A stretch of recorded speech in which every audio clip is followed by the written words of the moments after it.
আমরা আমাদের সমগ্র দেশটাকে আলোকিত করতে চাই, কোনো গ্রাম অন্ধকারে থাকবে না।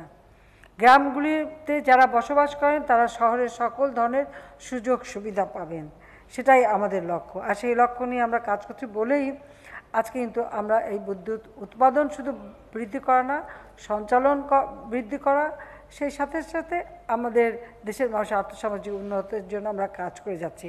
বিদ্যুৎ উৎপাদন করতে যে টাকা খরচ হয় সেটা কিন্তু আমরা সেই দাম কিন্তু তত নেই না, এখানে কিন্তু ভর্তুকি দিতে হয়।